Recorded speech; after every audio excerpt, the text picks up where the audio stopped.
and for many patients, especially the elderly and those with chronic back problems, a backboard can seem like a torture rack. The EVAC makes an excellent padding device for a backboard.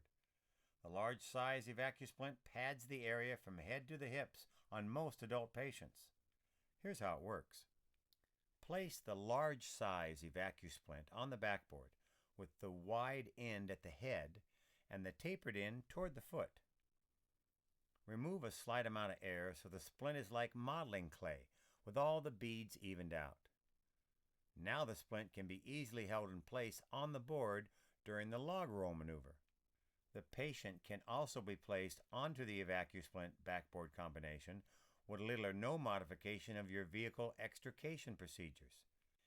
After positioning the patient on the board and before applying vacuum for the final fit, have a partner mold the top corners of the EVAC up around the patient's shoulders and head to form a snug head immobilizer. Cradle the patient's head with your hands at the base of the head by the shoulders while you evacuate the air from the splint. The EVAC should be under the patient's head and should not extend over the top of the patient's head. You can secure the patient with tape if desired. Here's another streetwise tip. When you have evacuated about half the air from the splint, you can change the position of your hands and use your thumbs to create ear channels in the now clay-like splint to make it easier for the patient to hear. Finish evacuating the splint with your hands holding both sides of the EVAC. The polystyrene beads fill in at the voids at the lumbar, thoracic, and cervical spine areas, then lock in place when vacuum is applied, providing custom-fit comfort, support, and motion restriction that a board and head blocks cannot provide. Unlike other padding techniques, you get a perfectly contoured fit for each individual patient, plus a head immobilizer in one simple low-cost device. This method is also much easier and faster than traditional padding techniques and head immobilization methods.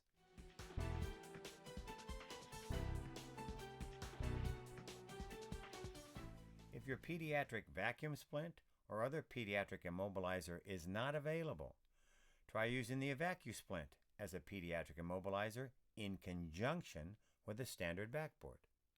Lay the EVAC on your backboard just as we did for the head immobilizer application.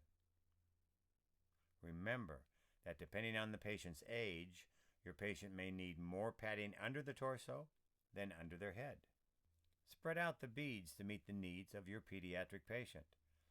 Place the patient on the EVAC according to your local medical protocols. Use your hands to mold the EVAC around the patient's head and shoulders, just as we did with the adult head immobilizer application. Evacuate the splint and then secure the patient to the backboard. The EVAC also acts as a thermal insulator, which is a real benefit when working with pediatric patients.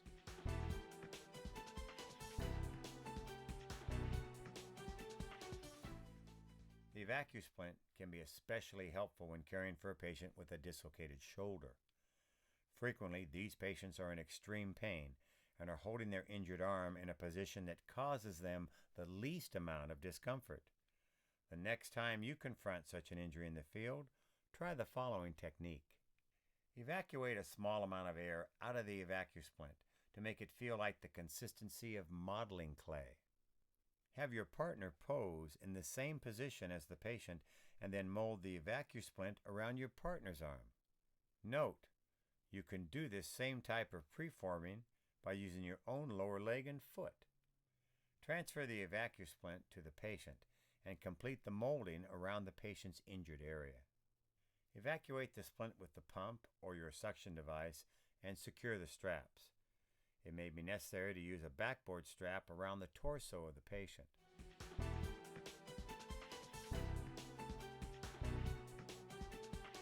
Two EVAC splints can be nested together to form a longer splint for those rare occasions when a longer splint is needed.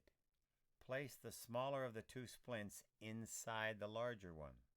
While your partner provides support to the injured leg area, slide this new combination splint under the fracture site and position the splint where it is needed to provide sufficient support.